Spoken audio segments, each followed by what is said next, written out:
안녕하세요. 같이 하나님께 기도드리겠습니다. 언제나 우리를 사랑하시는 아버지 하나님, 그 크신 은혜 참으로 감사드립니다. 죄 가운데 살았던 저희를 구원해 주시고 천국의 소망을 주시고 또 교회 안에 불러주셔서 또 주님의 역사 가운데 동참케 해주심을 감사합니다. 주님 앞에 서는 그날까지 그 사랑을 잊지 아니하고 복음을 위해서 또 주님의 영광을 위해서 살아갈 수 있도록 인도해 주시옵소서.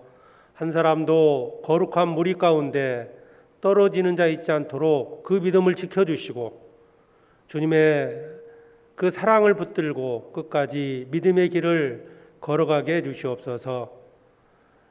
주를 위해서 살아가고 또 교회와 복음을 위해 살아가는 모든 성도들 그 손길에도 은혜를 더해 주시옵소서. 마지막 시대를 살아가는 저희들에게 주님의 말씀을 통해서 진리를 더욱 가르쳐 주시고 또 마땅히 행해야 될 것들을 또 말씀으로 가르쳐 주셔서 이 마지막 시대에 좌로나 우로나 치우치지 아니하고 하나님의 복음의 군사로서 끝까지 그 길을 걸어가게 해주시옵소서. 주님의 은혜 가운데 하계 수양회가 진행 중에 있습니다. 이 시간 그곳에서 말씀을 듣는 모든 사람들 진리를 깨닫게 해주시고 그 십자가의 사랑을 깨닫고 같은 소망을 얻게 해주시옵소서. 한 사람도 이뤄지지 않도록 그 마음과 생각을 지켜주시옵소서. 오늘 또 주일 아침 저희들 말씀 앞에 모였습니다.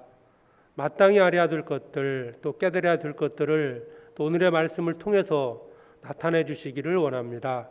겸손한 마음으로 말씀을 듣고 배울 수 있도록 우리의 마음을 주장해 주시옵소서. 이 시간 오직 주 성령님께 부탁을 드립니다. 우리를 사랑하시는 예수 그리스도의 이름으로 기도드립니다. 아멘. 성경 사도행전 8장을 찾겠습니다.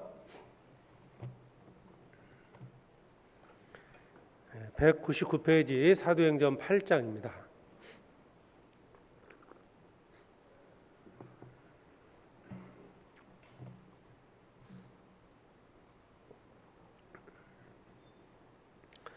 사도행전 8장 1절부터 8절까지인데요. 사도행전 8장 1절부터 제가 읽겠습니다. 사울이 그의 죽임 당함을 마땅히 여기더라. 그날에 예루살렘에 있는 교회에 큰 빗방이 나서 사도 유해는 다 유대와 사마리아와 모든 땅으로 흩어지니라. 경건한 사람들이 스데반을 장사하고 유하여 크게 울더라. 사울이 교회를 잔멸할새 각 집에 들어가 남녀를 끌어다가 옥에 넘기니라. 그 흩어진 사람들이 두루다니며 복음의 말씀을 전할새 빌립이 사마리아 성에 내려가 그리스도를 백성에게 전파하니 무리가 빌립의 말도 듣고 행하는 표적도 보고 일심으로 그의 말하는 것을 좋더라. 많은 사람에게 붙었던 더러운 귀신들이 크게 소리를 지르며 나가고 또 많은 중풍병자와 안진뱅이가 나으니 그 성에 큰 기쁨이 있더라. 8절까지. 금요일부터 지금 봉주 수양관에서는 수양회가 진행 중에 있습니다. 한 8,000명 정도, 8,000에서 9,000명 사이가 접수가 돼서 지금 말씀을 듣고 있습니다. 이제 공지해 드린 대로 7세 미만 어린 아이들을 위한 그 교회학교 운영되지 않기 때문에 예전보다는 좀 참석 인원이 적기는 하지만 그래도 정상적으로 지금 잘 진행 중에 있습니다. 그래도 이제 수양관 그 건축을 많이 했기 때문에 그래도 자리는 좀 여유가 있는 것 같고요. 우리도 이제 이번 금요일부터 2차가 또 시작이 되는데요. 또 기도하시고 또 많이 준비해 주셨으면 좋겠습니다. 특별히 새로이 전도되는 분들은 꼭 참여할 수 있도록 같이 기도해 주시고요. 혹시 이제 이런 경우도 있는데요. 지금 7세 미만의 자녀를 뒀는데 또 전도할 분이 있을 때 어떡할 거냐 이런 질문도 나오는데요. 교회 학교를 운영하지 않는 것이기 때문에 전도를 위해서는 좀 참여해도 문제가 되지 않을 것 같습니다. 그렇다고 해서 전도하지 않는데 막 가자는 건 아니고요. 꼭 이번 기회에 부모님 전도를 해야 되는데 어린아이가 있어서 참여해야 되냐 안 해야 되냐 이런 고민하시는 분들은 그런 질문을 하시더라고요. 방에서 애들 있고 안 나올 테니까 가면 어쩌냐고.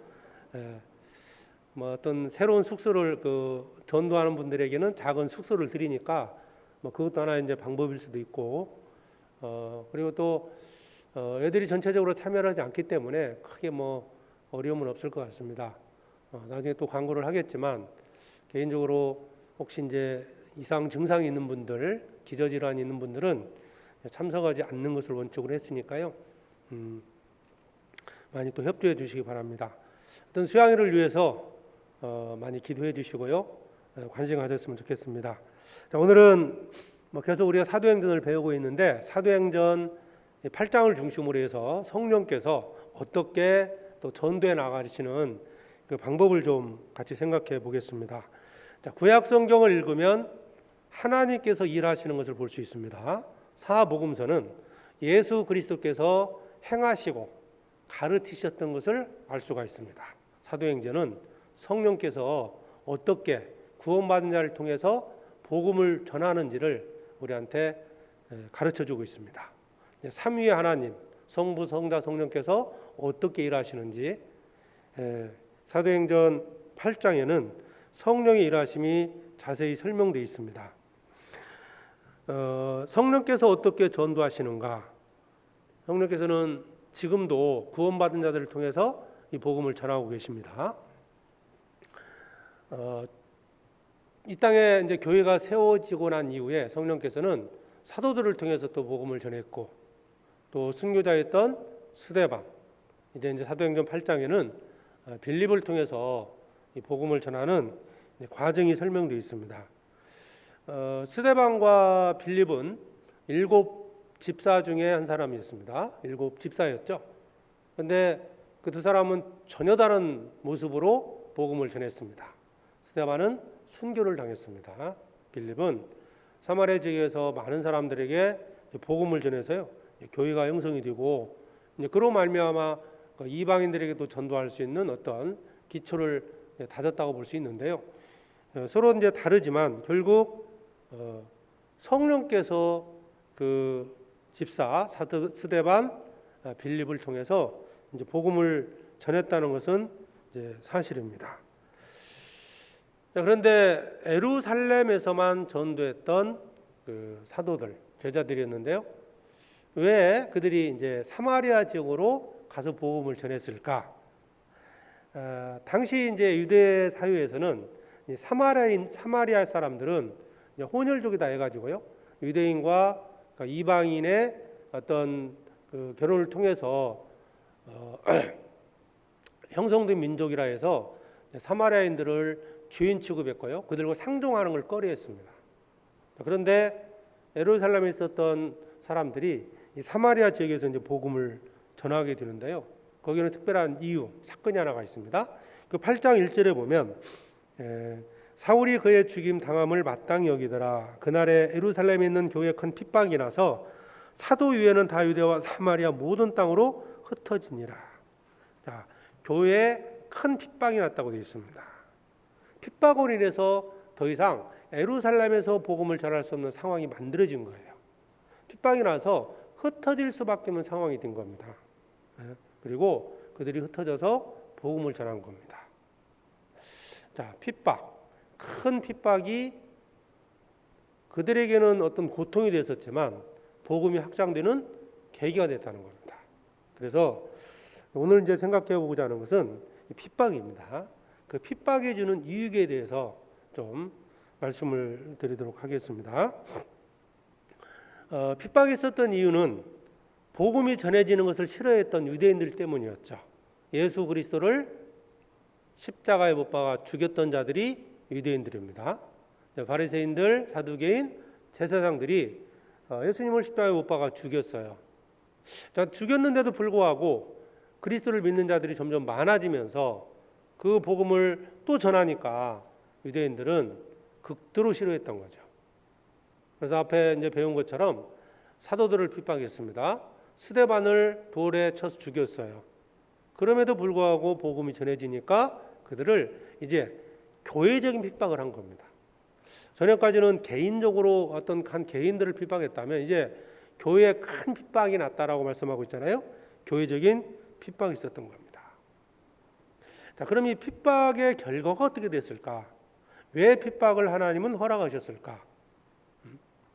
사도들은 예루살렘 땅에서 열심히 복음을 전했어요. 근데 한 가지 잊었던 게 있습니다. 예수님께서 승천하시기 전에 그 사도들에게 명했던 게 있습니다. 예루살렘과 온 유대와 사마리아와 땅끝까지 이르러되 증인이 되리라. 예루살렘에서 사마리아 땅으로 복음이 확장되는 계기가 바로 핍박이었습니다. 그들은 유대 땅에서 예루살렘 땅에서 복음 전하는 것 핍박이 있었지만 그래도 죽음을 두려워하지 않고요 열심히 전도했습니다. 아마도 그것이 그들의 사명이다라고 생각을 하고 또 그들 마음속에는 사마리아 사람들, 이방인들은 하나님의 축복에 들어오지 못한다라고 생각을 했던 거예요. 그들에게는 굳이 복음을 전하지 않아도 된다라는 생각을 했던 겁니다.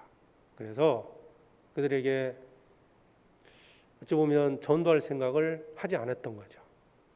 그들을 움직이게 한 것이 뭐예요? 핍박이었던 겁니다. 핍박. 결과를 한번 보시죠. 큰 핍박이 나서 다 사도 위에는 다 유대와 사마리아 모든 땅으로 흩어지니라. 핍박이 그들을 움직이게 한 겁니다.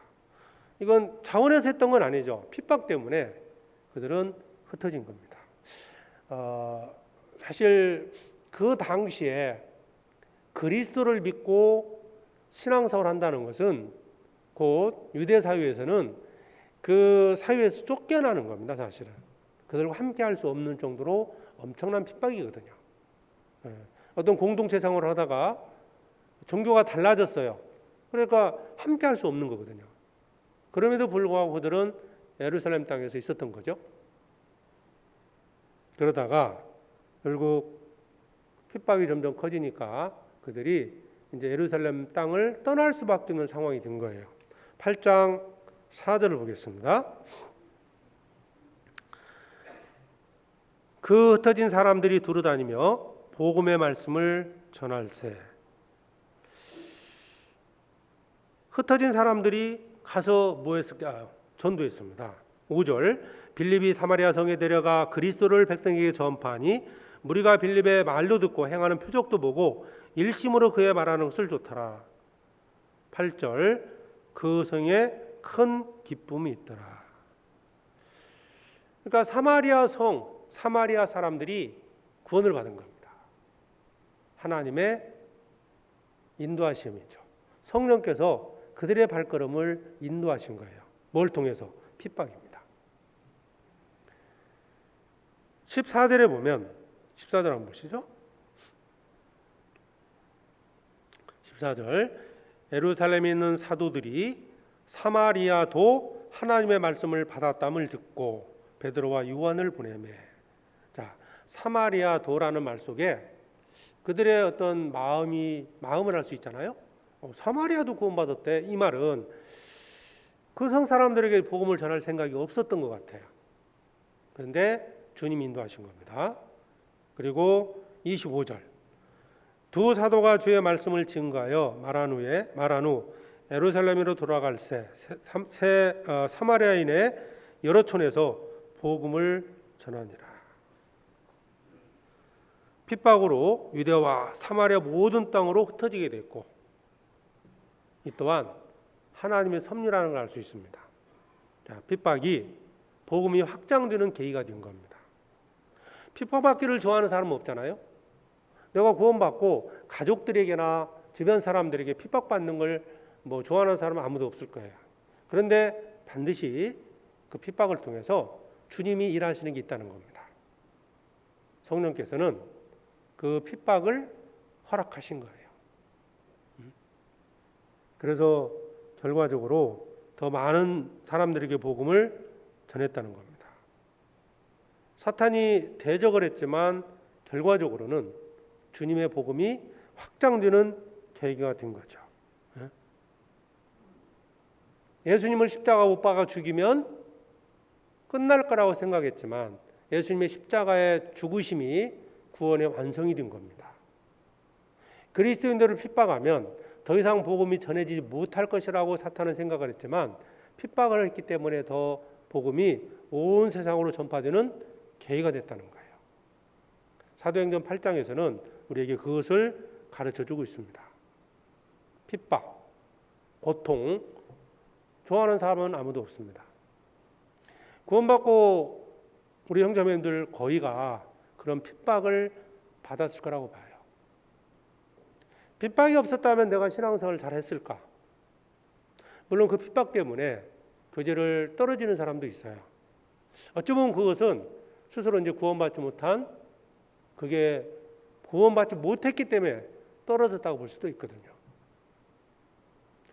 어쨌든 주님은 이 핍박을 통해서 더 복음을 전할 수 있는 어떤 계기를 마련해 주신다는 겁니다. 그래서 핍박, 하나님께서 교회를 세우셨음에도 불구하고 교회적인 핍박을 허락하는 이유가 뭘까? 우리는 이 핍박에 대해서 어떤 생각을 가져야 할까요? 교회적인 핍박도 있습니다. 그렇죠? 개인적인 핍박도 있습니다. 이걸 어떻게 받아들이냐? 그러면 먼저 성경에서는 이 핍박을 어떻게 말씀하고 있는지를 먼저 좀 살펴보겠습니다. 핍박이 없다면 교회가 더 잘 되지 않을까? 우리 이제 가장 걸림이 되는 게 뭐예요? 이단십이잖아요. 이단십이. 이것도 하나의 핍박이지 않습니까? 세상이 교회를 핍박하는 겁니다. 아무 이유 없이 핍박을 합니다. 말도 안 되는 어떤 그 내용들을 가지고요, 전혀 사실이 아닌 것을 가지고 핍박을 합니다. 제가 여기 이제 그 고창에서 목회를 할 때요, 고창은 이제 군이거든요. 한 인구가 한 5만 정도 되는데, 근데 이제 전도가 돼가지고요, 청년들이 정말 많아졌어요. 한 30대, 20대 후반, 30대 어른들보다는 청년들이 정말 시골 교회였지만 많았는데요.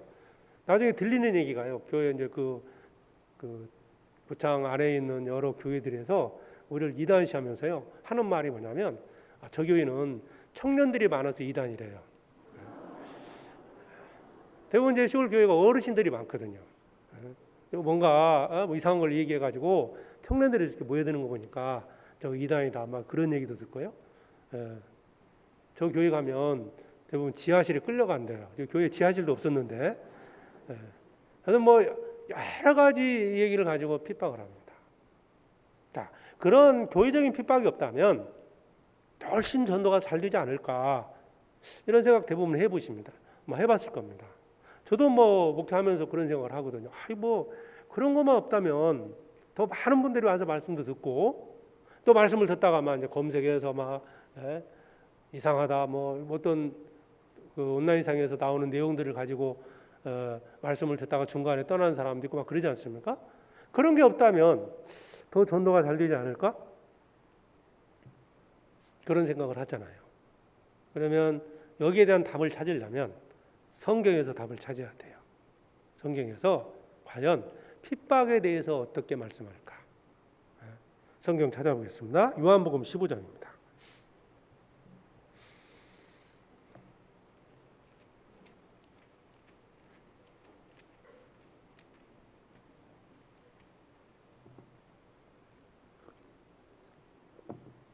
요한복음 15장 20절입니다.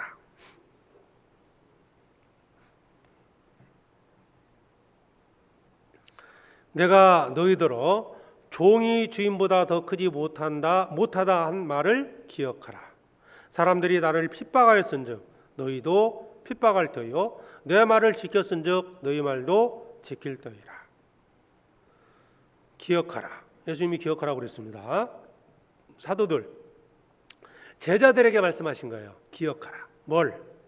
나를 핍박하였은즉 너희도 핍박할 터이요. 핍박은 필연적이라는 겁니다. 반드시 핍박은 있습니다. 예수 그리스도를 믿고 복음이 전해지는 모든 곳에는 핍박이 있습니다. 어떤 교회든 복음이 전해지는 교회는 세상에서 반대를 받습니다. 초대교회 시대 때부터 그랬고요. 유럽에 복음이 전했을 때도 대부분 교회들이 핍박을 당합니다. 이 청교도들이 영국에서 핍박을 피해서 아메리카로 넘어가지 않습니까? 미국 땅으로. 미국은 처음에 이제 청교도들이 세운 거라고 그러잖아요. 핍박 때문에 사실은 떠난 겁니다. 그 고향 땅을 떠난 거죠. 그 사도행전은 그 사도행전 8장에 나왔던 그 내용은 여전히 역사 속에서 계속 진행 중에 있다는 거예요. 핍박을 피해서 그리스도인들이 움직이게 되고 움직인 그곳에서 복음을 전합니다. 핍박은 반드시 있습니다. 아마 제자들은 핍박이 있었을 때 주님이 하신 말씀을 기억했을 거예요. 나를 핍박하였은즉 너희도 핍박할 터이요. 십자가의 고난이 없이는 십자가에서 주님이 죽으시지 않고는 결코 구원을 이룰 수 없는 것처럼 핍박이 없이는 복음이 전해질 수 없다는 겁니다. 전도할 수 없다는 겁니다. 반드시 있습니다. 우리는 핍박에 대해서 성경의 가르침을 먼저 기억해야 됩니다. 제자들에게 말씀하셨던 것처럼 기억하라. 사람들이 나를 핍박한 것처럼 너희도 핍박할 것이다. 마태복음 10장을 보시죠. 마태복음 10장 23절입니다.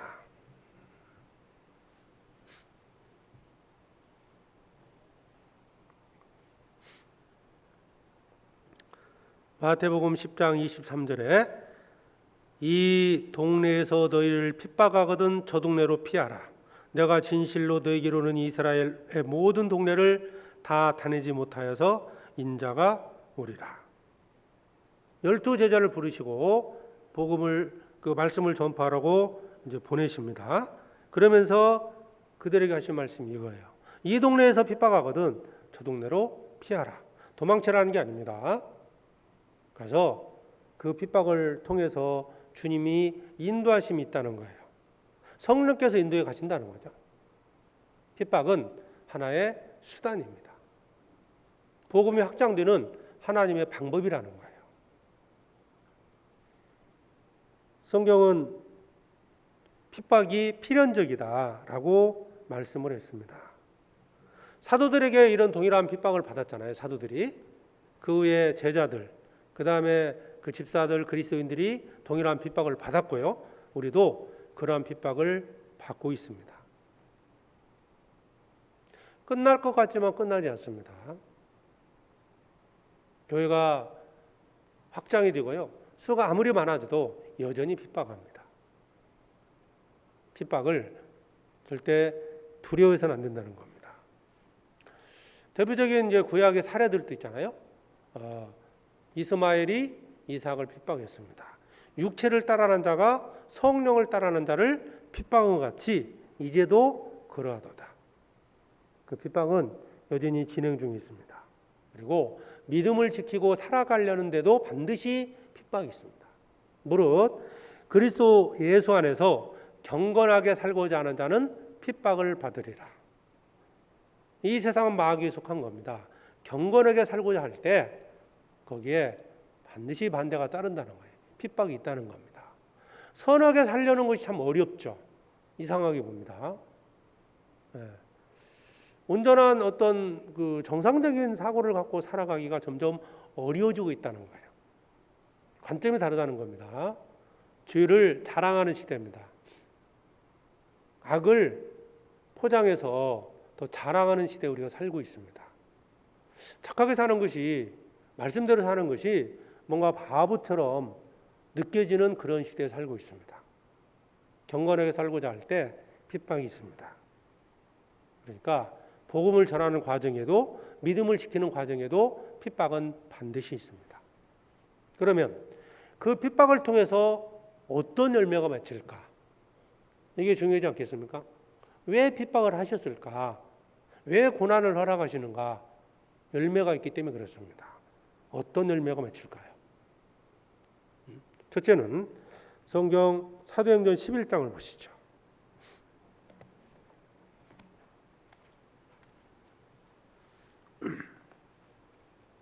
11장 19절입니다.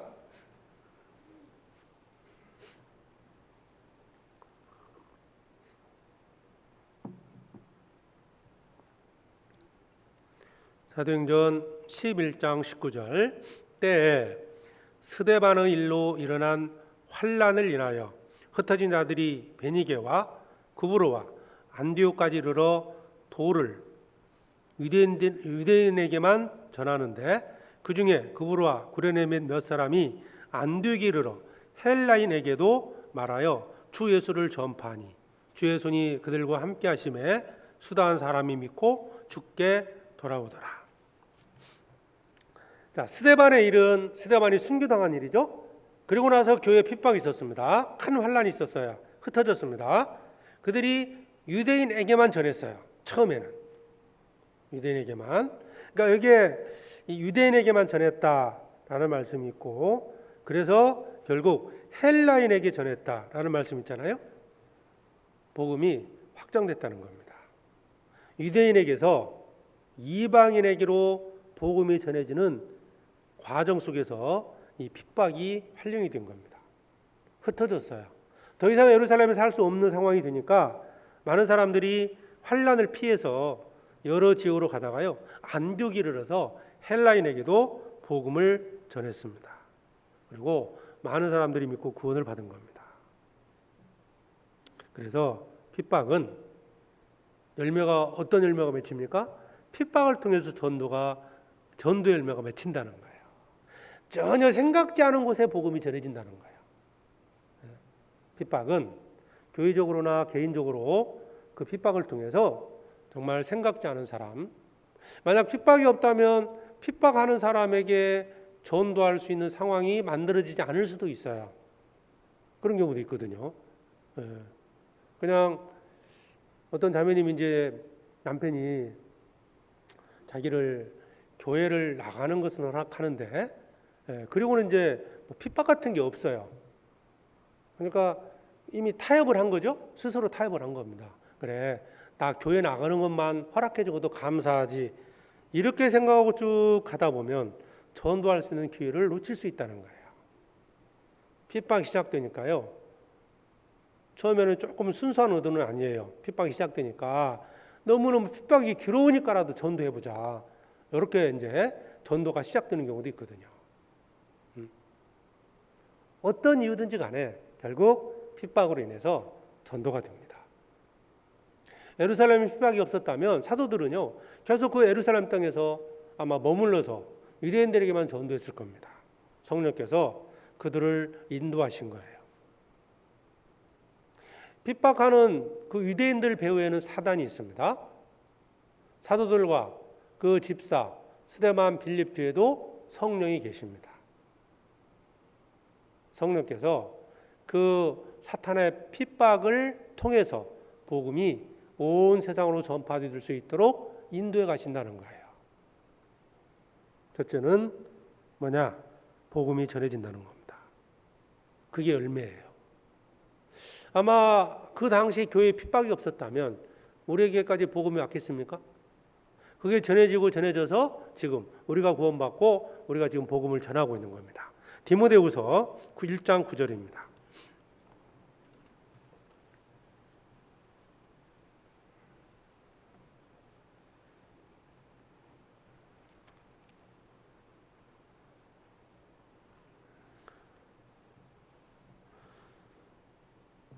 (1장 8절부터) 보시죠. 디모데서 1장 8절에 그러므로 네가 우리 주의 증거와 또는 주를 위하여 갇힌 자 된 나를 부끄러워 말고 오직 하나님의 능력을 좇아 복음과 함께 고난을 받으라. 하나님이 우리를 구원하사 거룩하신 부르심으로 부르심은 우리의 행위대로 하심이 아니요 오직 자기 뜻과 영원한 때전부터 그리스도 예수 안에서 우리에게 주신 은혜로 하심이라. 주를 위하여 갇힌 자 된 나를 부끄러워 말고. 사도 바울은 많은 핍박을 당했잖아요. 사도 바울은 그 핍박을 당할 때, 핍박을 당할수록 결국 사도 바울은 계속 이 지역으로 옮겨가면서요 복음을 전했던 겁니다.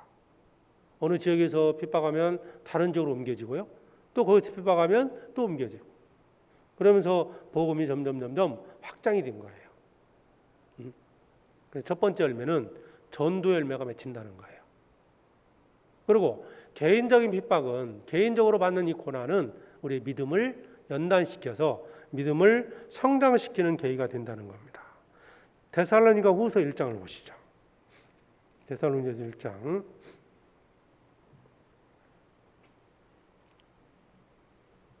4절입니다. 데살로니가 후서 1장 4절에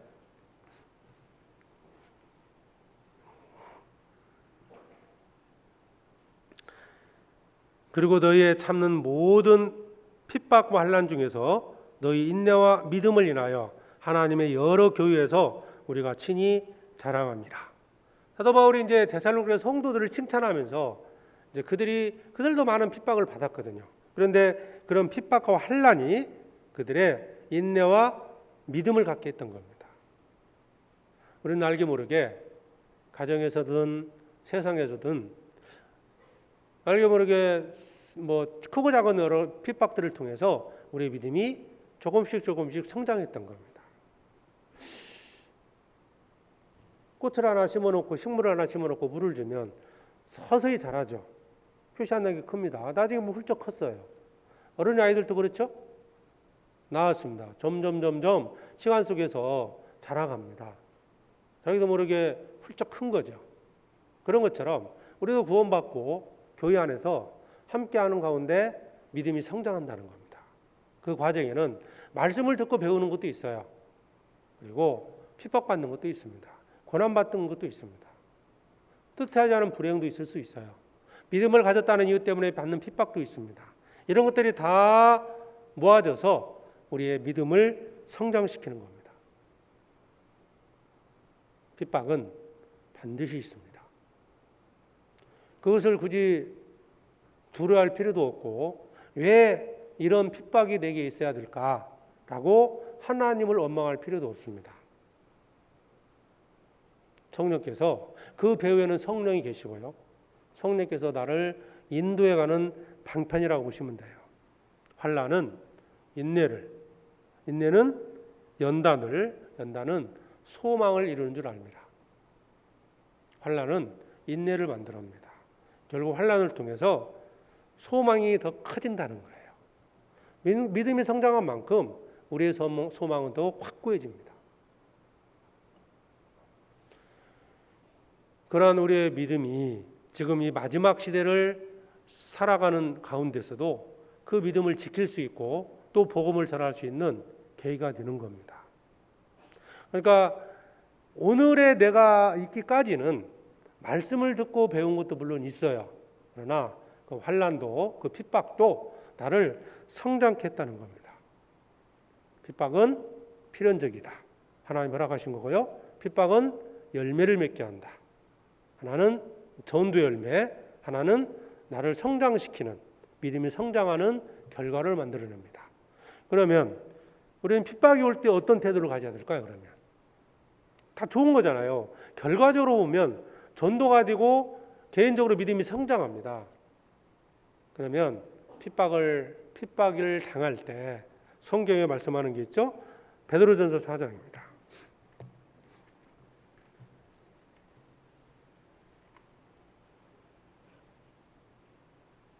베드로전서 4장 12절입니다.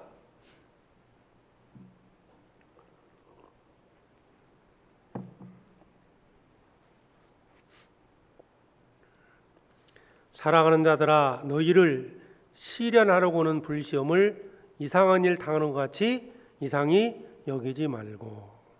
자, 첫 번째, 시련, 핍박, 고난, 이것을 이상히 여기지 말라는 거예요. 첫 번째가 이건 절대 이상한 일이 아니다.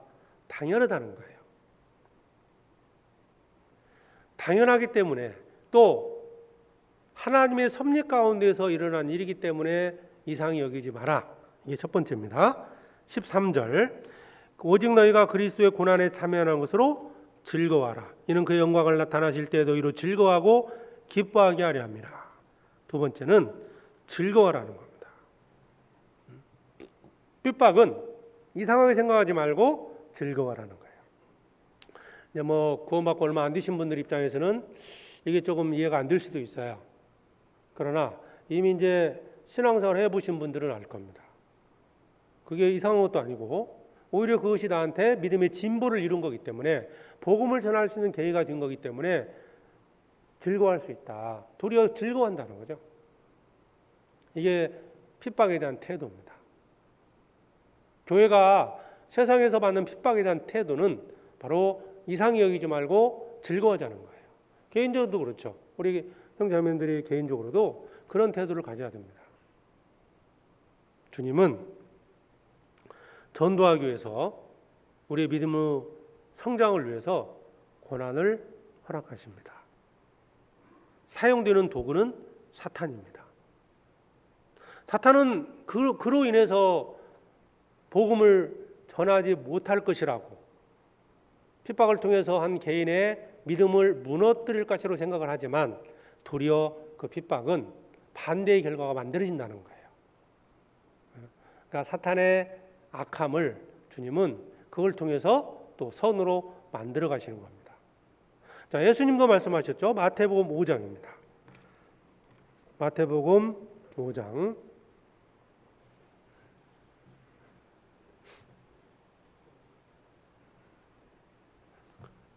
마태복음 5장 11절입니다.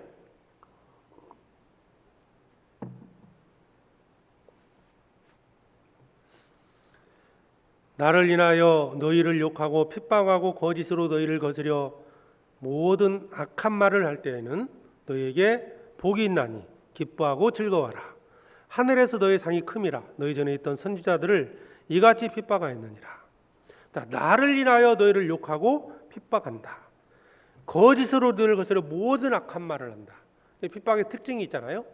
그리스도를 거스리는 겁니다. 또 한 가지는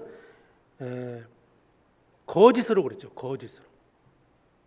거짓된 말을 가지고 핍박을 하는 거예요. 우리를 비난하고 핍박하는 내용들을 살펴보면 사실 거의가 거짓 말입니다. 전혀 사실과 맞지 않는 내용들을 가지고 이 얘기를 하는 거예요. 전혀 틀린 얘기거든요. 이 말씀과 정확히 맞습니다. 나를 인하여 너희를 욕하고 핍박한다. 나를 그리스도로 인해서 핍박을 받는 거예요. 그리고 대부분은 거짓된 것들입니다. 인터넷상에서 이제 떠돌아다니는 이런 것들이 얼마나 사실에 근거한 것일까? 사실 확인을 안 해본 거거든요. 전혀 근거에 맞지 않는 것들을 중심으로 그것을 가지고 핍박을 하는 거죠. 특징이 있죠? 그런데 그럴 때는 복이 있다. 기뻐하고 즐거워하라. 이 핍박에 대한 태도죠? 기뻐하고 즐거워하라. 우리는 오히려 그런 말을 하는 자들을 불쌍히 여기고요. 그들에게 복음을 전해야 됩니다. 모르니까 그렇다. 모르니까. 교회에 대한 어떤 비난, 핍박 이런 것들이 실은 모르고 하는 것들이거든요. 알고 나면 사울이 그리스도인들을 핍박하다가 이제 구원을 받고 복음을 전하지 않습니까? 아까 스데반이 죽었을 때 스데반의 그의 죽음을 마땅히 여겼던 사람 중에 하나가 사도 바울이었습니다. 몰랐기 때문에 그리스도를 핍박한 거예요. 몰랐기 때문에 교회를 비난합니다. 교회에 대해서 우리 함부로 판단해서는 안 됩니다. 다 아는 게 아니거든요. 형제자매를 판단하는 문제도 똑같죠? 형제자매에 대해서 얼마나 아시겠습니까? 겉으로 보여지는 그 행동만을 가지고 판단해서는 안 된다는 겁니다. 주일 아침에 오전 시간 좀 졸리는 시간이죠? 좋은 모습만 보고요 판단하지 마십시오. 어제 밤새도록 야근하고 오셔서 그럴 수도 있거든요. 믿음이 없다라고 너무 섣불리 판단해서는 안 된다는 거예요. 사연이 분명히 있거든요. 위로해 주셔야 됩니다. 얼마나 피곤하면 그럴까 이렇게 생각하시고요. 모르는 게 많죠. 우리가 아는 것보다 모르는 게 훨씬 많아요. 어떤 형제 자매에 대해서 아는 것보다 모르는 게 많잖아요. 얼마나 하십니까? 함부로 판단하고 정죄할 수 있어요?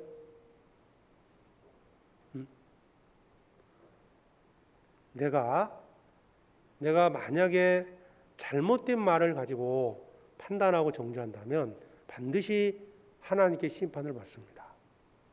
그러니까 쉽게 형제자매에 대해서 평가해서는 안 된다는 겁니다. 지금 교회를 핍박하는 자들 반드시 심판을 받습니다. 자, 우리는 그들을 위해서 심판받기를 기도할 필요는 없어요. 오히려 성경은 너희를 핍박하는 자를 축복하라. 축복하고 저주하지 마라. 그들을 위해서 기도해야 됩니다. 그들을 저주받기를 기도하기보다는 그들을 위해서 축복받기를 기도할 때 그들에게 복음을 전할 수가 있어요. 예수님은 핍박받을 때 너에게 복이 있으니까 기뻐하고 즐거워라. 그러면 어떤 복이 있습니까? 12절 기뻐하고 즐거워라. 하늘에서 너희 상이 큼이라. 너희 전에 있던 선지자들을 이같이 핍박하였느니라. 하늘에서 너희 상이 있다는 거예요. 이 땅에 상이 있는 게 아닙니다. 하늘에서 상이 있다. 하늘, 천국에서 주님이 반드시 갚아주십니다. 내가 핍박받은 만큼 주님은 갚아주셔요. 당장 이 세상에서 열매가 맺히지 않을 수 있습니다. 상이 있습니다. 그걸 바라고 살아간다는 거죠. 내가 그 주님이 약속하신 상을 본다면 지금보다 핍박받는 태도가 정말 많이 바뀔 거예요. 히브리서 10장을 찾아보겠습니다.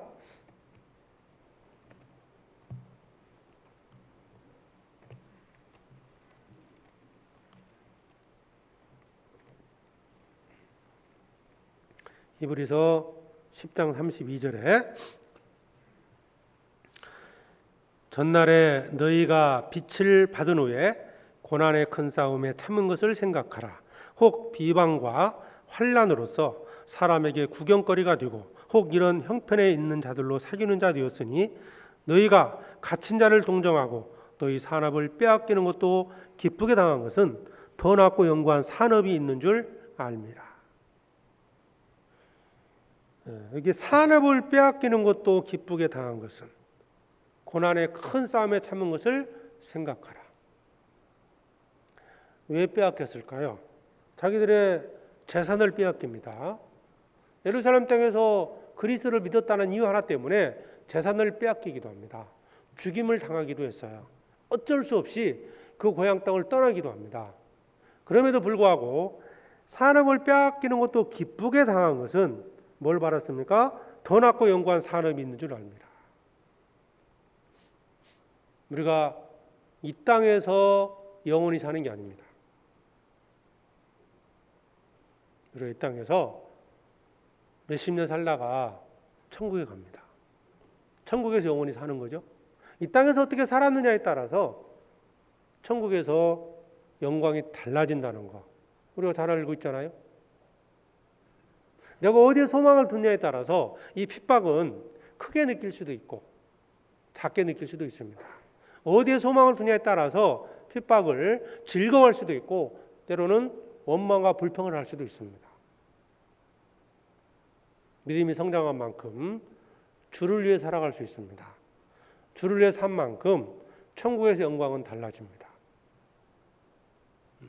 주님은 우리를 영광을 얻게 하기 위한 방편으로서 핍박을 허락하신 거예요. 왜? 핍박이 없이는 사탄의 대적이 없이는 또 전도할 수 없잖아요. 사탄의 세력하에 있는 그 영혼들을 사탄이 순순히 내주겠습니까? 당연히 반발이 있죠.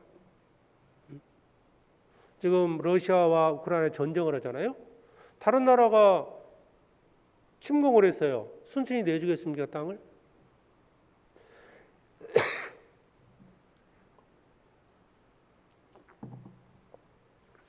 결사항전입니다. 죽기를 각오하고 싸웁니다. 우리는 죽더라도 결코 이 영토는 포기하지 않겠다라고 생각을 하고 우크라이나 사람들이 이 전쟁을 하고 있잖아요. 많은 사람들이 응원을 하고 있습니다. 많은 국가에서 지원도 해주고 있고요. 아담이 범죄함으로 이 세상이 사탄의 손에 넘어갔어요. 그 사탄의 세력하에 있는 그 권세 아래 있는 자들을 건져내는 일이 우리가 하는 일이에요. 핍박이 없겠습니까? 반대가 없겠어요? 당연히 거짓으로 얘기하죠. 당연히. 그런 거짓된 말에 미혹돼서도 안 됩니다. 마음에 막 갈등이 있어도 안 돼요. 잘못된 말, 거짓된 말에 절대 속아서는 안 되고요. 어쨌든 그런 것을 가지고 핍박을 합니다. 자, 그럼에도 기쁘게 여기라, 즐거워라, 이상한 생각으로 생각하지 마라. 왜? 하나님이 섭리라는 거예요. 결과가 주어진다. 열매가 주어지기 때문에 결코 두려워하지 말라는 겁니다. 도리어 즐거워하라. 아시겠죠? 사도행전 8장에서는 우리한테 그것을 교훈하고 있는 겁니다. 사도행전 내용이 역사 속에서 반복이 되고 있습니다. 반복이 돼요. 지금도 사도행전은 진행 중에 있습니다. 우리가 받는 핍박 그 이상으로 엄청난 핍박 속에서 복음을 전하는 자들이 있습니다. 정말 목숨 걸고 전도하는 경우가 있어요. 특히 인도 같은 경우 전도하기 어렵다고 그러잖아요. 그 힌두교가 주를 이루고 있기 때문에 예수님이 전하다가요 잘못하면 잡혀서 죽기도 합니다.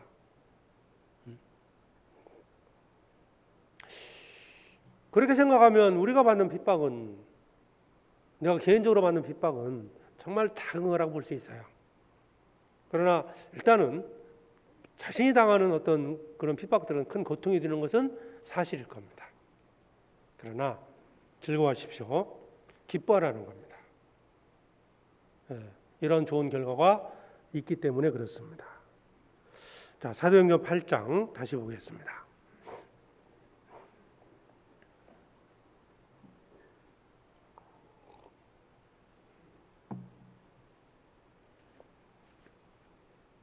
(8장 1절) 사울이 그의 죽임 당함을 마땅히 여기더라. 그날에 예루살렘에 있는 교회에 큰 핍박이 나서 사도 유해는 다 유대와 사마리아 모든 땅으로 흩어지니라. 자, 예루살렘에서는 핍박이 있어가지고 잠시 예루살렘 땅에서 복음이 전해지는 것이 좀 멈춰진 듯 했지만 여전히 성령께서는 전하고 계십니다. 자, 전도의 주관자가 누구시라고요? 성령이십니다. 성령. 성령께서 인도에 가신다는 거예요. 그러면 그 스데반이 죽고 예루살렘에 핍박이 있고 잠깐 동안 복음이 전해지지 않는 것 같았던 그런 속에서도 성령께서는 여전히 일하고 계십니다. 사마리아 지역에 가서 복음을 전합니다. 사도행전 8장 5절입니다. 빌립이 사마리아 성에 들어가 그리스도를 백성에게 전파하니. 자, 사마리아 성에 들어가서 대중적인 설교도 했습니다. 많은 사람들이 복음을 전했어요. 그런데 그 중에서도 또 진리를 찾는 한 사람을 성령께서 빌립을 인도해서 복음을 전했다는 겁니다. 우리는 여기서 두 가지를 알 수가 있어요. 한 가지는 교회적으로 뭔가 이런 설교를 통해서도 복음이 전해지지만 개인적인 어떤 상담이나 개인적으로 전도하는 것을 알 수 있습니다. 사마리아 성에 많은 사람들에게 복음을 전했던 빌립, 그 빌립을 진리를 찾고 있던 이디오피아 내시에게 직접 보내서 복음을 깨닫게 하십니다. 진리를 찾는 자들을 구원하신다는 겁니다. 진리를 찾는 자. 자, 내시가 어떤 사람이 있는가? 8장 27절입니다. 얼마나 진리를 찾았는지 한번 찾아보죠. 8장 27절에 일어나 가서 보니 에디오피아 사람 곧 에디오피아 여왕 간다게의 모든 국고를 맡은 큰 권세가 있는 내시가 예배하러 예루살렘에 왔다가 돌아가는데 병거를 타고 선지자 이사야를 읽더라. 1500km의 거리를 예루살렘까지 와서 예배를 하고 온 거예요. 진리를 찾았던 사람입니다. 단순히 예배만 드린 게 아니에요. 이사야 성경을 읽었습니다. 글을 읽고 있었어요. 진리를 찾았던 사람이죠. 34절 내시가 빌립더러 말하되 청컨대 묻노니 선지자가 이 말한 것이 누구를 가리킴이뇨 자기를 가리킴이뇨 타인을 가리킴이뇨 물었습니다. 진리를 찾고 있다는 거예요. 진리를 찾는 자는 반드시 만나게 해주십니다. 진리를 찾으면 반드시 구원받습니다. 주님은 우리도 진리를 찾았기 때문에 그 누군가를 만나게 해주시고요. 그래서 구원받고 말씀 듣고 구원받고 이 자리에 있는 거예요. 하나님의 섭리입니다. 성령께서 그렇게 일하신 거예요. 찾지 않았다면, 찾는 마음이 없었다면 주님은 아무리 내가 교회를 열심히 다녀도 찾고 있지 않다면 진리를 깨달을 수 없다는 거예요. 지금 이 자리에 교회 함께하고 계시잖아요. 정말 진리를 사모하는 마음이 없다면 아무리 말씀을 들어도 구원받지 못합니다. 진리를 이 이디오피아 내시처럼 찾는 마음을 가지셔야 돼요. 묻노니, 묻노니 물으셔야 됩니다. 기도하고 주님께 물으셔야 돼요. 그러면 깨닫게 됩니다. 자, 이를 통해서요, 이 이디오피아 사람, 이 내시 한 사람이 구원받는 과정 속에서 성령께서 어떻게 일하시는지를 알 수 있습니다. 자, 첫 번째, 성령께서는 반드시 복음을 전하실 때 성령께서 인도해 가신다는 거예요. 잊지 말아야 됩니다. 내 증인이 되리라. 내가 뭔가를 하고 있지만 결국 주님이 일하신다는 거예요. 내가 하는 게 아닙니다. 성령께서 어떻게 인도하십니까? 자, 8장 26절입니다. 주의 사자가 성령입니다. 빌립더러 일러 가로되 일어나서 남으로 향하여 예루살렘에서 가사로 내려가는 길까지 가라 하니 그 길은 광야라. 29절 성령이 빌립더러 이르되 이 병거로 가까이 나아가라 하시거늘. 39절 둘이 물에 올라갈새 주의 영이 빌립을 이끌어 간지라 내시는 혼연히 길을 가므로 그를 다시 못하니라. 여기서 반복된 단어가 성령입니다. 주의 사자가 성령이 주의 영이라고 말씀하고 있습니다. 성령께서 빌립을 명하셨고 빌립에게 직접적인 명령을 하시고 성령께서 인도해서 그들을 또 침례뵙겠던 겁니다. 그 길 걸음을 인도하셨다는 거죠. 그러니까 주관자가 누구십니까? 성령이십니다. 내가 하는 게 아니죠. 주님이 우리를 사용해서 가는 겁니다.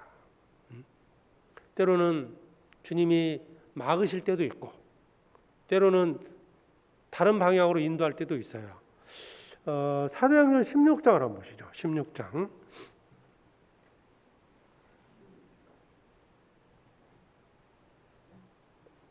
사도행전 16장 6절.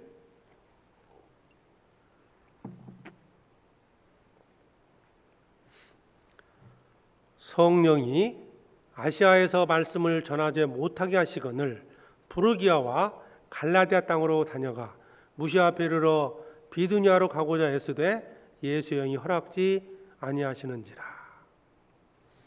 무시아를 지나 드로아로 내려갔는데 밤에 환상이 바울에게 보이니 마게도냐 사람 하나가 서서 그에게 정하여 가로되 마게도냐로 건너와서 우리를 도우라 하거늘 바울이 환상을 본 후에 우리가 곧 마게도냐로 떠나기를 힘쓰니 이는 하나님이 저 사람들에게 복음을 전하라고 우리를 부르신 줄로 인정함이라라. 자, 여기도 보면 이방인 전도를 위해서 이제 사도 바울이 이렇게 복음을 전하고 다니기 시작했는데요. 막으셨다고 되어 있어요. 아시아로 가려고 했는데 막았어요. 어디로? 이제 마게도냐 지역으로 가서 이제 결국 유럽으로 복음이 전해지는 기초가 된 겁니다. 때로는 막으십니다. 때로는 방향을 바꾸시기도 하고요. 우리는 그 성령의 인도하심에 따라서요 순종하면서 가야 됩니다. 때로는 어떤 것 때문에 전도가 더딜 때도 있고요. 자, 코로나 상황 같은 거 어려움이 겪어졌죠. 분명히 배후에는 어떤 뜻이 있습니다. 수양회를 못하게 할 수도 있고 수양회를 허락하실 때도 있어요. 우리는 거기에 맞춰서 순응해 가면 돼요.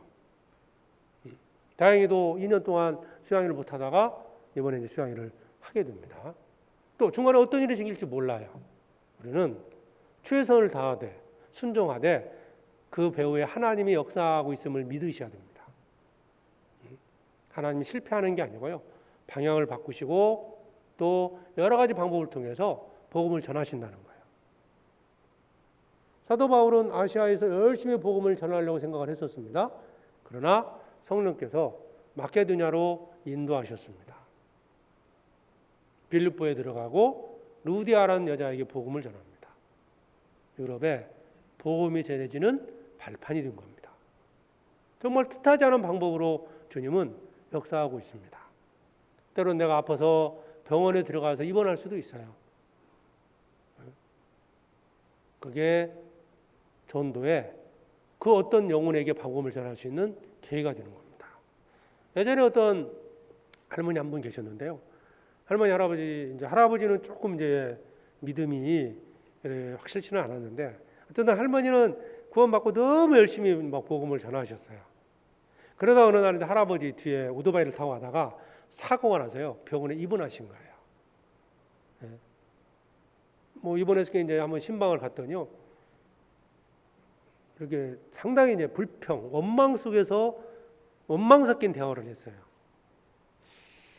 내가 복음을 위해서 열심히 살았는데 왜 내게 이런 일이 생기는지 모르겠다고.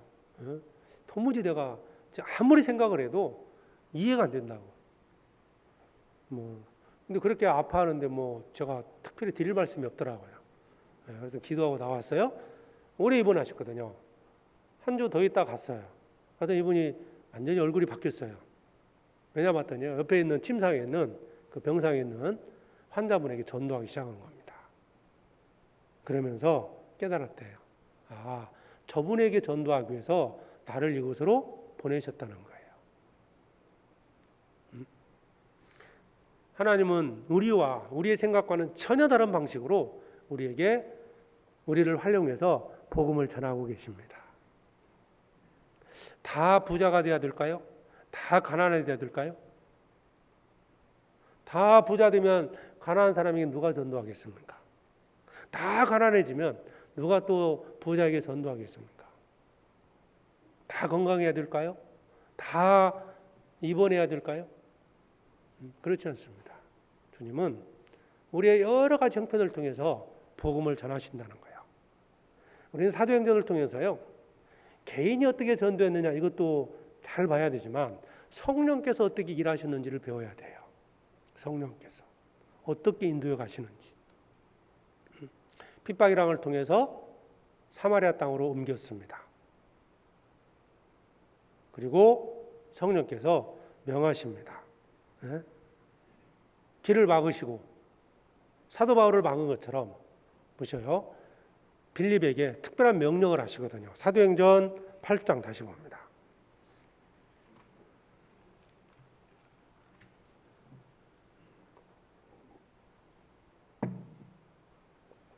26절 주의 사자가 빌립더로 일러 가로되 일어나서 남으로 향하여 예루살렘에서 가서로 내려가는 길까지 가라 하니 그 길은 뭡니까? 광야였습니다. 왜 광야라는 말을 여기에 기록해 놨을까요? 사마리아 지역, 많은 사람이 있는 지역입니다. 이곳은 광야입니다. 사람이 없어요. 여러분들 같으면 어디 가서 전도하는 게 쉬울 것 같아요? 여기에서 그냥 전도하도록 하시지 왜 광야로 가라고 하십니까? 이럴 수 있잖아요. 광야와 사마리아 성 어디에 사람이 많습니까? 대배에서 말씀한 거잖아요. 거기는 그 길은 광야입니다. 어느 곳에서 더 많은 사람에게 전도하겠습니까? 당연히 사마리아 성이죠. 근데 주님이 인도하신 거예요. 가라. 빌립은 순종했습니다. 자기 생각과는 전혀 다를 수 있잖아요. 가라. 우리는 말씀 앞에 순종해야 됩니다. 자기 생각, 자기 경험, 지나치게 의지해서는 안 됩니다. 물론 신앙적인 경험이 신앙생활 하는데 큰 도움이 될 거예요. 그렇지만 그 경험이 말씀보다 앞설 수는 없는 거예요. 사울왕이 불순종했던 이유가 어디 있습니까? 말씀보다는 자기 경험을 의지했던 거예요. 그래서 불순종한 겁니다. 그 당시 전쟁이 나면 반드시 전리품을 취해서 군인들에게 나눠주는 것이 그 군인들의 사기를 높이고 다음에 전쟁할 때 군인들을 모으는 데 쉬워져요. 근데 그때는 주님이 명하셨죠. 전멸하라. 진멸하라. 아무것도 취하지 말라고 그랬어요. 사울왕은 자기 경험으로 그렇게 했다가는 다음에 전쟁 나면 어떻게 하려고요? 전리품을 취해서 자기도 갖고 백성들에게 준 거예요. 그게 불순종이 됐죠. 광야로 가라. 제가 거기 가서 뭐 하게요? 이럴 수도 있죠. 주님이 때로 우리의 거처를 옮길 수도 있습니다. 내 생각과는 다르게 옮기시기도 해요. 여러 가지 방법을 통해서. 그곳에 필요하니까 보내시는 겁니다. 필요하니까. 교회를 사랑하는 마음 필요합니다. 때로는 주님께서 인도하심이 분명히 있다는 거예요. 순종하면 반드시 거기에서 성령의 역사가 나타나서 한 영혼이 구원을 받게 됩니다. 이 넷이 한 사람, 여기에 나와 있고 그 외에 이제 이름이 등장하지 않아요. 고향 땅으로 가서 어떻게 했을까요? 결과는 알 수 없지만 그들이 복음을 전했지 않겠습니까? 광야와 사마리아 성, 어느 곳에 사람이 많고 어느 곳에 전도가 잘 될까? 그러나 주님은 진리를 찾는 그 한 사람을 위해서 빌립을 보내셨습니다. 이게 성령의 방법이라는 거죠. 그래서 우리는 말씀의 근거에서 말씀의 순종해서 살아가야 한다는 거죠. 누가복음 5장입니다.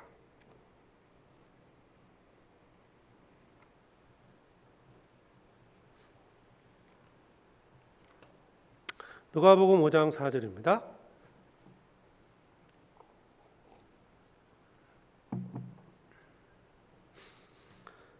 누가복음 5장 4절에 말씀을 마치시고 시몬에게 이르시되 깊은 데로 가서 그물을 내려 고기를 잡으라. 시몬이 대답하여 가로되 선생이여 우리들이 밤이 맞도록 수고를 하였으되 얻은 것이 없지만은 말씀에 의지하여 내가 그물을 내리리다 하고 그리한즉 고기를 예운 것이 심이 많아 그물이 찢어지는지라. 베드로 순종했던 사람이죠. 밤이 맞도록 수고했지만 얻은 것이 없었습니다. 경험한 거죠. 밤새도록 경험했는데 물고기 한 마리 못 잡았습니다. 그러나 말씀에 의지하여 내가 그물을 내리리이다. 말씀에 의지해서. 경험이 아니죠. 자기 말씀에 의지해서. 주님 말씀에 의지해서 순종했더니 고기가 많이 잡혔습니다. 우리도 교회 안에서 이런 태도로 사는 게 맞아요. 우리는 복음의 일꾼으로 부르심을 받았습니다. 우리는 전도하기 위해서 함께하고 있는 겁니다. 전도. 교회 사명은 전도입니다. 우리의 사명은 전도입니다.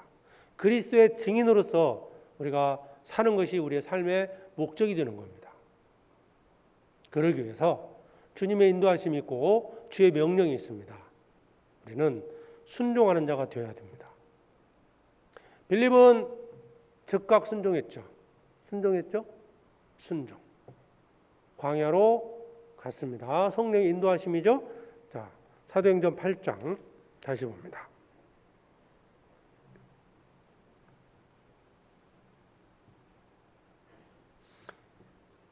27절. 빌립은 말씀에 순종했던 사람이죠.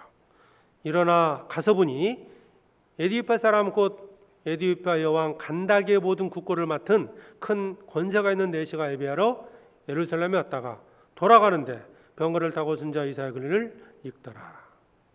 결국 빌립은 진리를 찾는 사람을 만난 겁니다. 어떠세요? 우리도 찾는 사람 만나면 정말 즐겁죠. 전화 받더니 이 사람이 찾고 있어요. 나 말씀을 듣고 싶다. 구원받는 길에 대해서 알고 싶다. 하나님을 알고 싶다. 그러면 얼마나 즐겁습니까? 야, 정말 하나님이 보내주셨다. 그러지 않습니까? 그런 기쁨이 있잖아요. 아마 빌립도 그런 마음이었을 거예요. 사마리아 성에 가서 복음을 전했죠. 예루살렘에서 반대가 있으면 복음을 전했죠. 말씀을 전해도 구원받지 못하죠. 막 이런 어려움 속에 있는데 진리를 찾는 사람을 만난 거예요. 물어요. 묻기까지 하잖아요. 이게 무슨 말입니까? 물었어요. 정말 기뻤을 겁니다. 어쨌든 그 기쁨을 누릴 수 있었던 것은 빌립이 성령의 말씀에 순종했던 겁니다. 사마리아에 있던 사람을 멀리 있는 광야로 보냈을 때 기꺼이 순종하고 쫓아갔던 거예요. 그러니까 주님이 나를 인도하시는 어떤 방법들이 있어요. 그런 것들을 자꾸 거역하지 마시고요. 순응해서 자연스럽게 인도하는 여러 가지 방법들이 있습니다. 그것에 순종하면서 가는 게 맞습니다. 자, 빌립은 순종했죠? 그런데 빌립은 순종했을 뿐 아니라요. 열정이 있었다는 거예요. 열정이 있었다. 어떻게 알 수 있습니까? 30절. 빌립이 달려가서 그냥 걸어간 게 아니에요. 달렸다고 되어 있습니다. 빌립이 달려가서 아주 적극적으로 얘기하죠. 30절.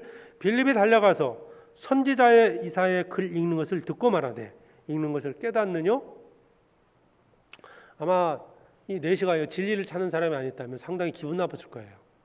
막 책을 읽고 있는데 그 깨닫고 있어? 이렇게 물어보면요. 상당히 기분 나쁘지 않겠어요? 성경 읽고 있는데 그거 깨닫기나 해? 이렇게 물어보면요. 기분 상할 겁니다.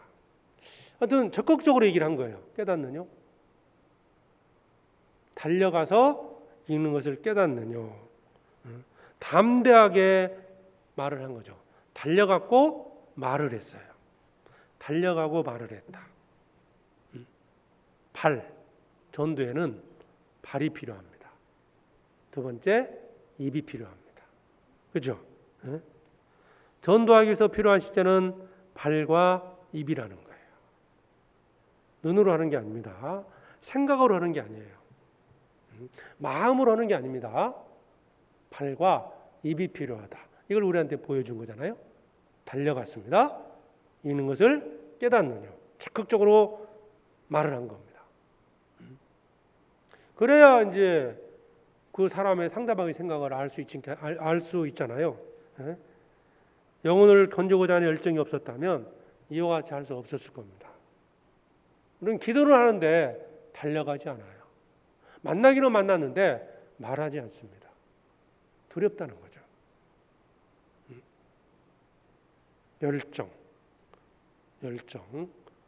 자, 빌립은 순종했을 뿐더러 영혼을 건지고자 하는 열정이 있었습니다. 그래서 내시에게 복음을 전할 수 있었던 겁니다. 내 발과 입은 주로 어디에 사용되고 있는가? 내 입. 먹는 데 사용한다. 그렇죠. 먹기도 해야 됩니다. 남 험담하는 데 사용한다. 복음을 전하는데 그리스도를 증거하는 데 사용한다. 어디에 사용되고 있습니까? 내 발은 어디에 사용되고 있습니까? 내 발. 사실 로마서 3장에 보면 사람의 악에 대해서 두 가지 신체 부위가 나와요. 예? 저희 입에는, 저희 목구멍은, 저희 입은, 입이 나오죠? 저희 발은 두 가지 신체 부위가 나옵니다. 뒤집는데 발과 입이 사용된다는 거예요. 구원받으면 이 발과 입은 복음을 전하는데 사용됩니다. 내 발은 어디를 향하고 있고 내 입은 어떤 말을 하고 있는지 생각해 보면 내가 어떤 모습으로 살고 있는지, 무엇을 위해 살고 있는지를 알 수 있을 겁니다. 빌립은 열정이 있었습니다. 그리고 복음을 전했죠. 35절 빌립이 입을 열어 이 글에서 시작하여 예수를 가르쳐 복음을 전하니. 빌립이 이런 말을 한 이유가 뭡니까? 34절에 그 말이죠. 묻잖아요. 내시가 빌립더러 말하되 청컨대 묻노니, 물었어요. 질문에 대한 답을 가지고 있었던 겁니다. 우리도 복음을 전할 때 타인, 전도 그 사람이 질문하는 그 질문에 답을 준비해야 됩니다. 물론 이제 전도인하고 상담도 필요할 수도 있지만, 그러나 준비가 돼야 됩니다. 어떤 질문이든 대답할 수 있는 준비를 하셔야 돼요.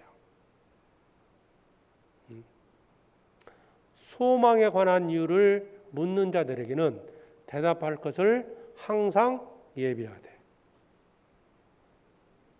묻는 자가 있다는 거죠. 물었는데 그 자리에서 대답을 못했어요. 대답을 어느 정도 했다면 관심을 갖고 올 수도 있었는데, 그러면 내일 교회 가서 목사님 만나기 줄 테니 그때 오시라고 놓칠 수도 있잖아요. 이것이 성경을 읽다가, 이사야 53장 내용이죠. 성경을 읽다가 내시가 물은 거잖아요. 예? 이게 도대체 누구를 가르쳐서 한 말이냐. 빌립이 입을 열었습니다. 잘 알고 있는 내용이니까 입을 열었겠죠. 복음을 전했습니다. 그리고 구원을 받았어요. 내시가 구원을 받습니다. 36절 길 가다가 물 있는 곳에 이르러 내시가 말하되 보라, 물이 있으니 내가 세례를 받음에 무슨 거리낌이 있느냐. 결국 구원받았습니다. 구원받고 침례까지 받은 거예요. 이게 이제 전도의 과정이 쭉 설명이 되잖아요. 첫째, 성령께서 인도하셨습니다. 둘째, 구원받은 자가 순종을 했습니다. 빌립이 순종을 했죠.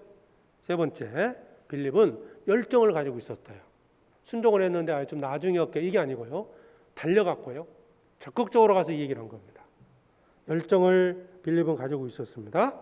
그리고 복음을 전했어요. 그랬더니 구원을 받았죠. 그랬더니 침례를 받았습니다. 내시가 구원받는 과정 속에서 어떻게 전해졌고, 구원받은 자들은 어떤 태도를 가져야 되고, 말씀을 듣고자 하는 사람은 어떤 태도를 가져야 되고, 이것이 설명이 되어 있잖아요. 첫 번째는 성령의 인도하심입니다. 그러니까 성령께서 인도하실 수 있도록, 성령께 쓰임받을 수 있도록 우리는 준비가 되어야 돼요. 왜 나는 전도가 안 될까? 왜 그럴까요? 성령께서 쓰시는 거잖아요. 내가 전도하는 게 아니고 성령께서 쓰실 수 있도록 쓰임받을 수 있는 준비를 하자는 거예요. 준비가 될 때 나를 불러 명하십니다. 저 광야로 가라. 어느 곳으로 가라. 이곳으로 가고 저곳으로 가라. 우리 삶 속에서 주님은 인도해 가십니다. 새로운 직장이 그럴 수도 있고요. 결혼이 그럴 수도 있고요. 거쳐가 옮겨지는 것이 그럴 수도 있어요. 어떻게 하든 내가 거쳐가 옮겨질 수도 있고 집이 옮겨질 수도 있고, 주님이 인도하심 속에서 준비가 되고 순종하고 열정을 가지면 반드시 진리를 찾는 사람을 만나게 해서 복음을 듣게 해서 구원받고 침례까지. 이 사도행전 8장 26절부터 설명이 되지 않습니까? 과정이.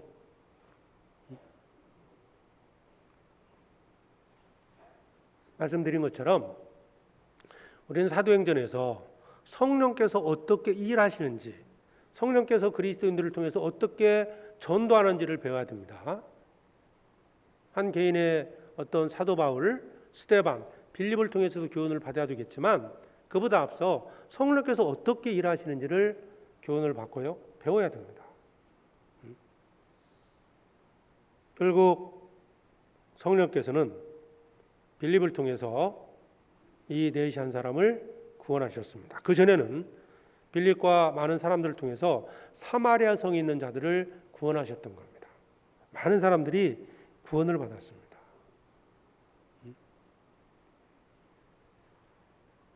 진리를 찾는 사람 반드시 진리를 깨닫게 하신다.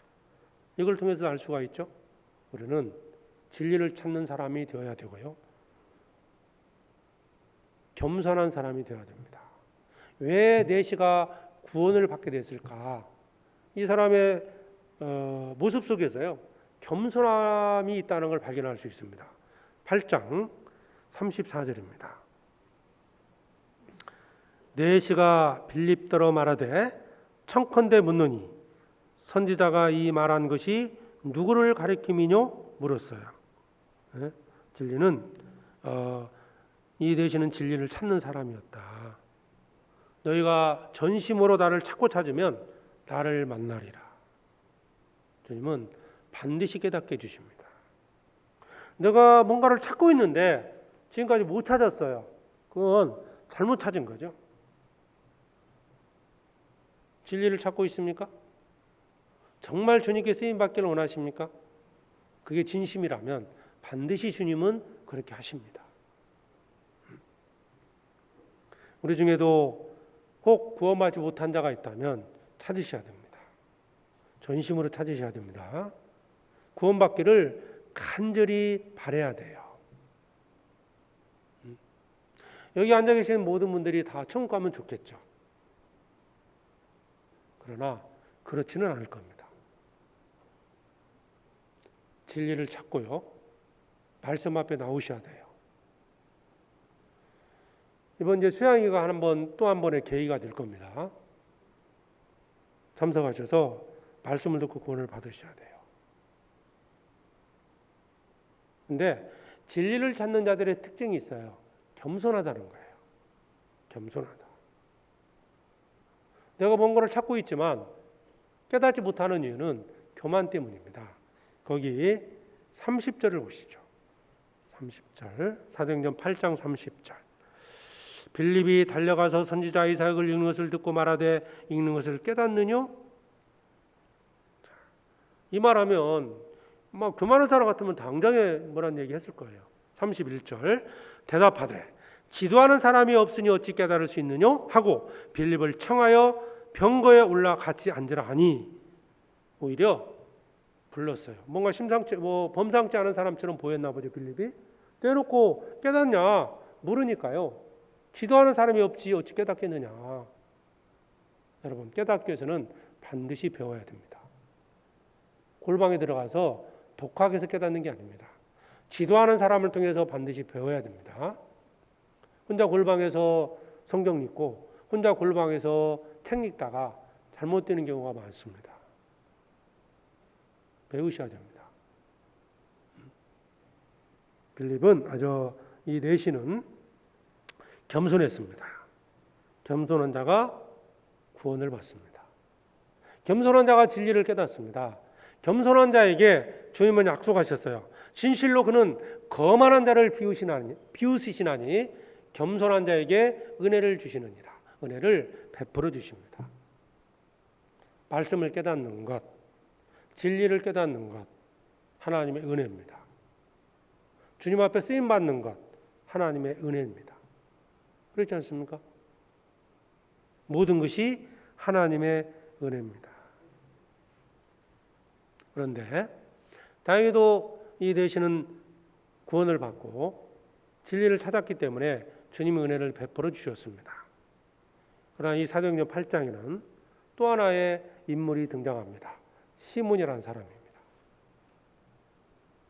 그는 빌립과 가까이 하면서 똑같이 그랬죠. 네시도 빌립과 가까이 했죠.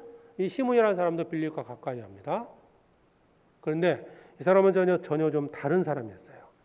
이 사람에 대한 소개가요. 사도행전 8장 21절입니다.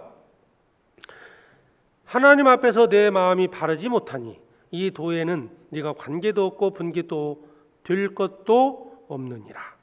내 마음이 바르지 못한 사람, 진리를 찾고 겸손한 사람이 있는 반면에 마음이 바르지 못한 사람이 있었어요. 누구냐? 시몬입니다. 8장 9절에 보면 그 성에 시몬이라는 사람이 전부터 있어 마술을 행하며 사마리아 백성을 놀라게 하며 자칭 큰 자라 하니, 자칭 큰 자라고 그랬죠. 자칭 큰 자다. 이 사람이 여기 보면 13절에 보면 시몬도 믿고 세례를 받은 후에, 근데 이 사람에 대한 소개는 자칭 큰 자였다. 하나님 앞에 마음이 바르지 못한 사람이라고 얘기를 했습니다. 특징을 얘기하는 거죠. 특징. 이 시몬이라는 사람에게는 정말 가져서는 안 될 사람의 어떤 태도에서요, 두 가지 특징이 다 들어있어요. 자칭 큰 자다. 그 얘기는 뭐예요? 스스로 높임을 받는 사람이죠. 교만한 자라는 걸 알 수 있고요. 자칭 큰 자였다. 또 한 가지는 돈을 좋아했던 사람이다. 사도행전 8장 18절에 시몬이 사도들의 안수함으로 성령 받는 것을 보고 돈을 들여 돈으로 모든 것이 해결될 것처럼 생각했던 사람. 이 사람의 삶의 가치관을 알 수 있죠. 돈 주면 되겠구나 생각을 한 거예요. 정말 그리스도인들 중에도요, 가져서는 안 될 마음입니다. 자칭 큰 자다. 교만이고요. 욕망, 돈을 좋아하는, 돈으로 모든 것이 해결될 것처럼 생각해서는 안 됩니다. 모든 것을 돈으로 봐요.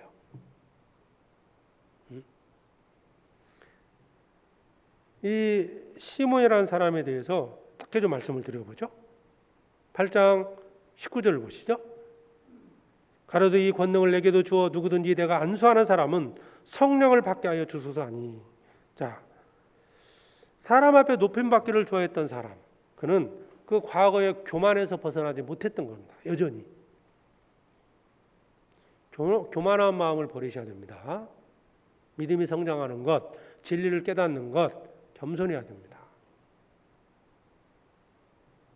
고맙고 오래됐어도요, 이 교만함을 버리지 않으면 절대 배우지 않습니다.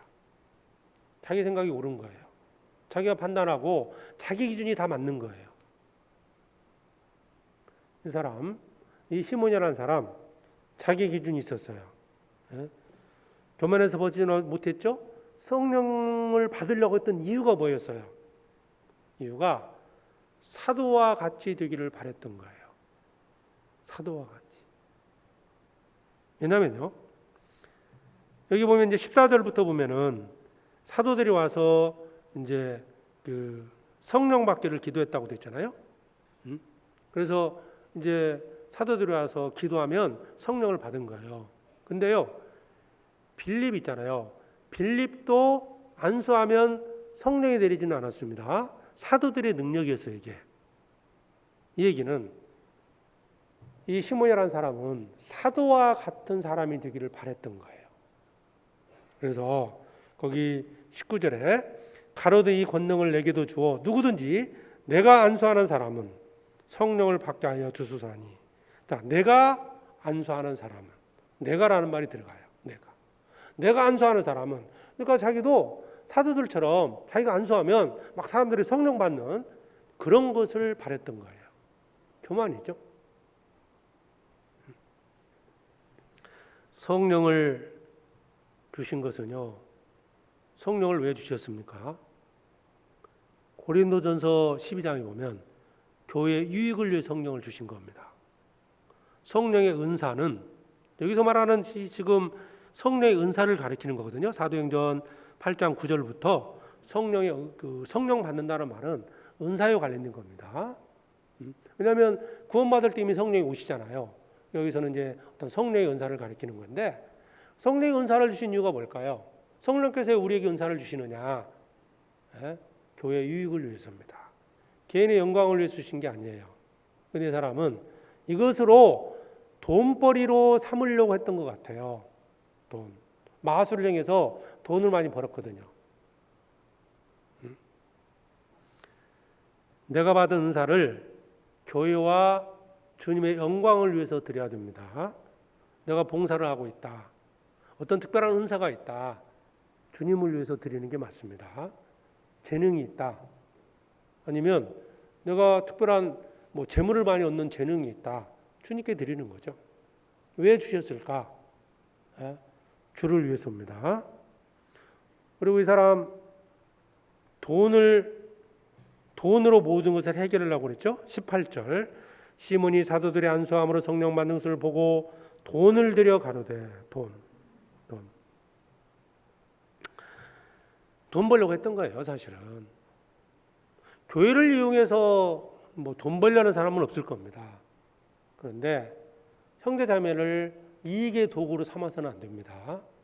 교회를 자신의 어떤 이익의 도구로 삼아서는 안 돼요. 자기를 높이고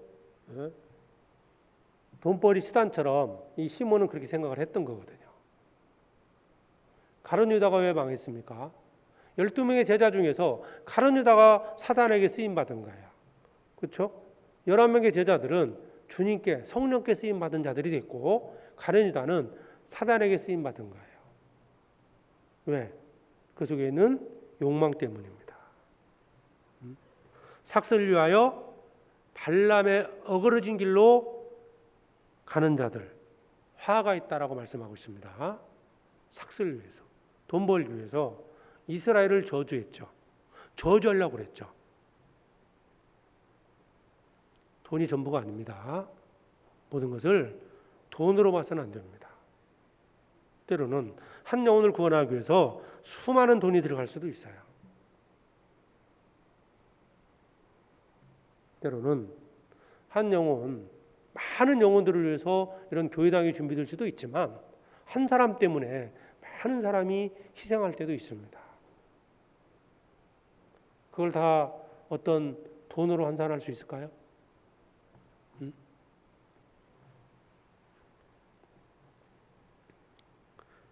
과거에 캐톨릭에서 면죄부를 가지고요.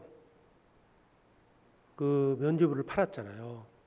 전쟁에 나갈 때 또 가다가 전쟁도 죽을 수도 있어. 면죄부를 사서 죽어도 이제 청구한다는 그런 심어진 거잖아요.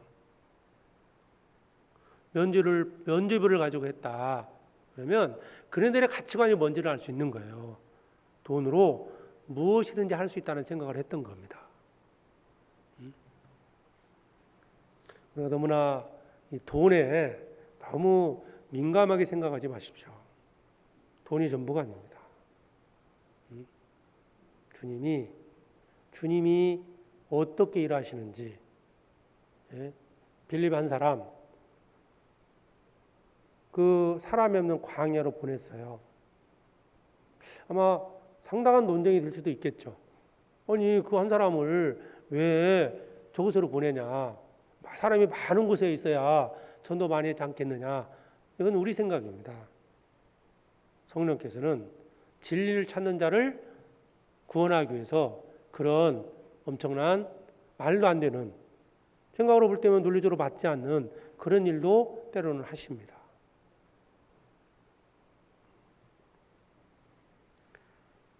새로운 지역에 해외에 선교를 갈 때 어떤 때는 많은 분들이 있는 곳에서 복음을 전해서요. 많은 사람이 구원받고 돌아올 때도 있어요.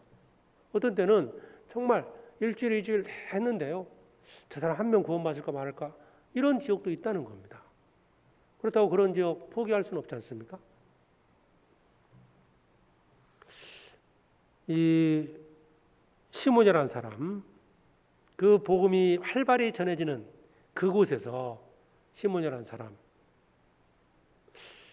소개되고 있는 것이 마음이 하나님 앞에 바르지 못한 사람이다 라고 소개하고 있습니다. 성령의 역사하는 교회에서 나는 주님 앞에 어떤 평가를 받을까? 정말 교만해지고 돈만을 생각해서 하나님 앞에 마음이 바르지 못한 사람인지 빌립처럼 또 함께했던 많은 사람들과 같이 복음을 전하고 순종하는 사람인지 한번 돌아봐야 됩니다. 나는 어떤 사람일까? 그 성령이 강하게 역사하는 교회 안에서 나는 과연 어떤 위치에 있고 어떻게 쓰임받고 있느냐. 지금 금요일부터 수양회가 시작됐습니다. 수양회장에 가면은 많은 분들이 역할이 일이 있어요. 나는 어떻게 쓰임받고 수양회에 돌아올까? 수양회장에 가서 동일한 시간에 있지만 한가하게 뭐냐 부채 들고 왔다 갔다 하는 사람도 있고, 그냥 매점만 열심히 다니는 분도 있고, 땀 흘리고 열심히 봉사하는 분도 계시고요. 전도하기 위해서 정말 한 영혼 구원하기 위해서 정말 애를 쓰는 분도 있고 다양합니다. 뭐 어떻게 행동하느냐 굳이 뭐 우리가 판단할 이유는 없을 거라고 봐요. 그러나 자신이 하나님 앞에 어떤 사람이 되냐는 중요하지 않습니까? 난 어떤 사람일까?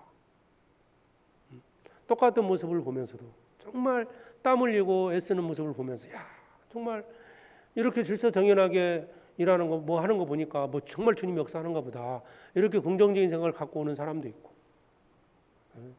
야, 이런 데서 어떻게 자?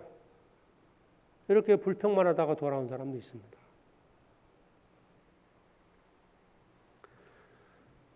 자, 우리는 주님 앞에 쓰임받는 사람이 되어야 할 겁니다. 준비가 되어야 됩니다. 빌립, 시몬, 네시 세 사람이 나옵니다. 네시는 진리를 찾는 사람이었습니다. 빌립은 구원받고 정말 말씀 앞에 순종했던 사람이었습니다. 열정이 있었던 사람입니다. 시몬, 그 성령 역사는 가운데서도 돈밖에 몰랐던 사람이다. 교만했던 사람이다. 어떤 사람이 되기를 원하십니까? 이번 수양회장에서 내가 어떤 사람인지를 한번 확인해 보고 왔으면 좋겠습니다. 나는 어떤 사람일까? 사도행전 8장 1절 정리해 보겠습니다. 1절에 자, 교회에 큰 핍박이 있었습니다.